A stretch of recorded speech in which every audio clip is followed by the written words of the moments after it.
ಸಣ್ಣ ಹುಡುಗರು ನಾವು. ನಮ್ಮ ಹಳ್ಳಿಯಿಂದ ನಾನು ಕೂಡ ಅವತ್ತು LK ಅದ್ವಾನಿ ಅವರ ರಥ ಬರುವಂತ ಸಂದರ್ಭದಲ್ಲಿ ನನಗೆ ಇನ್ನೂ ಚೆನ್ನಾಗಿ ನೆನಪಿದೆ. ಆ ಇಟ್ಟಿಗೆಗಳನ್ನ ಕೆಲವರು ಅವರವರು ಭಾವನೆ, ಅವರವರ ಧರ್ಮದ ಮೂಲಕ ಏನ್ ಕಾಣಿಕೆ ಕೊಡ್ಬೇಕು ಅದೆಲ್ಲ ಕೊಟ್ಟಿದ್ದಾರೆ. ನಾನು ಕೂಡ ಇದ್ದೇನೆ. ಇವತ್ತಾಗಿರ್ತಕ್ಕಂತ ವಿಷಯ ಅಯೋಧ್ಯೆಯಲ್ಲಿ ಖಂಡಿತವಾಗಿಯೂ ಕೂಡ ದುರದೃಷ್ಟ ಮತ್ತು ಅತ್ಯಂತ ಖೇದಕರವಾಗಿರ್ತಕ್ಕಂಥ ವಿಷಯ.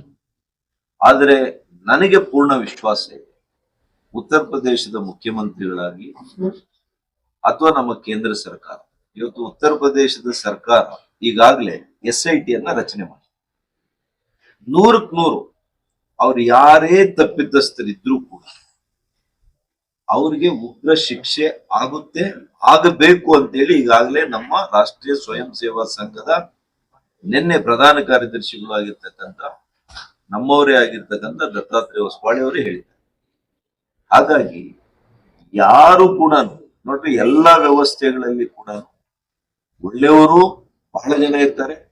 ಕೆಲವರು ಇಂತ ಏನು ಬುಟ್ಟಿಯಲ್ಲಿ ಎಲ್ಲ ಒಳ್ಳೆ ಹಣ್ಣಿದ್ದು ಒಂದು ಹಣ್ಣು ಕೂಡ ಕೆಟ್ಟೋಗಿರುತ್ತಲ್ಲ, ಆ ತರ ಜನ ನಮ್ಮ ವ್ಯವಸ್ಥೆಯಲ್ಲಿ ಇದ್ದಾರೆ.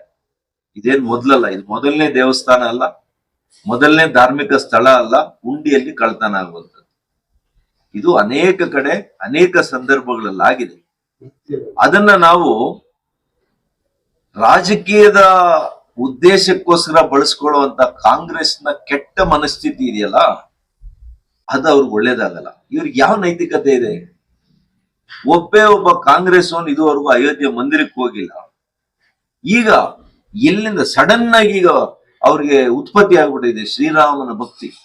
ಏನು ಇದೇ ಅವರು ಅಡ್ವೊಕೇಟ್ಸ್ ನಿಟ್ಟು, ಲಾಯರ್ಸ್ ನಿಟ್ಟು ಕಾಂಗ್ರೆಸ್ ಪಕ್ಷ ಶ್ರೀರಾಮನು ನಿಜವಾದಂತ ದೇವರೇ ಅಲ್ಲ, ಇದು ಕಾಲ್ಪನಿಕವಾಗಿರ್ತಕ್ಕಂತ ಒಂದು ವ್ಯಕ್ತಿ ಇದ್ದಂಥದ್ದು ಒಂದು ಅಂತ ಹೇಳಿ ಸುಪ್ರೀಂ ಕೋರ್ಟ್ ನಲ್ಲಿ ಅಫಿಡವಿಟ್ ಹಾಕಿದ್ರು.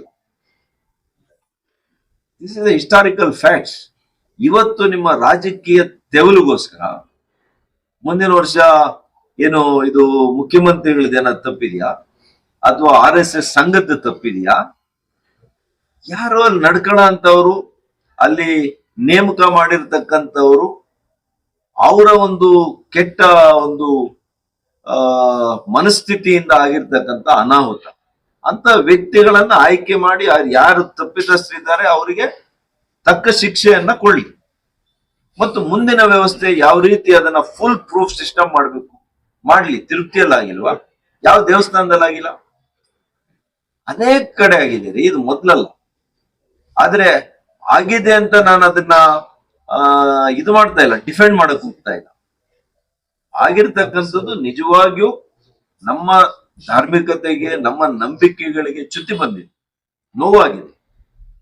ಹಾಗೆ ಅಂತ ಹೇಳ್ಬಿಟ್ಟು ನೀವು ರಾಜಕೀಯದ ಒಂದು ಇದನ್ನ ಅದಕ್ಕೆ ಮಾಡ್ಲಿಕ್ಕೆ ಹೋಗ್ಬೇಡಿ, ರಾಜಕೀಯವನ್ನ ಬೆರೆಸ್ಲಿಕ್ಕೆ ಹೋಗ್ಬೇಡಿ. ರಾಷ್ಟ್ರೀಯ ಸ್ವಯಂ ಸೇವಾ ಸಂಘಕ್ಕೆ ಮಸಿ ಬಳಸುವಂತ ಕೆಲಸನೂ ಮಾಡಕ್ ಹೋಗ್ಬೇಡಿ. ಅವ್ರು ಯಾರು ಕೂಡ ಇದರಲ್ಲಿ ಇಲ್ಲ, ಯಾರು ಕೂಡ ಇಲ್ಲ. ಯಾರು ಎಂಪ್ಲಾಯೀಸ್ ಇರ್ತಾರೆ ಆ ಲೆವೆಲ್ ಅಲ್ಲಿ ಆಗಿರುವಂತದ್ದು ಬರ್ಲಿ. SIT ನಾನು ಹೇಳೋದು ತಪ್ಪಾಗ್ತದೆ. SIT ಕಂಪ್ಲೀಟ್ ರಿಪೋರ್ಟ್ ಬರ್ಲಿ, ಸ್ವಲ್ಪ ಕಾಯಿರಿ, ಆಮೇಲೆ ಅದಕ್ಕೆ ಯಾವ ರೀತಿ ಶಿಕ್ಷೆ ಆಗ್ಬೇಕು ಅದಾಗುತ್ತೆ. ನಮ್ಮ ಸರ್ಕಾರ ಯಾವಾಗಲೂ ಕೂಡ ತಪ್ಪಿತಸ್ಥರಿಗೆ ಬಹಳಷ್ಟು ದೊಡ್ಡ ಶಿಕ್ಷೆ ಕೊಡಿಸೋದ್ರಲ್ಲಿ ನಾವು ಅದಕ್ಕೆ ಕಠಿಣವಾದಂತ ತೀರ್ಮಾನಗಳನ್ನ ತಗೊಂಡಿದೀವಿ, ಮುಂದೇನು ಕೂಡ ತಗೊಳ್ತೀವಿ.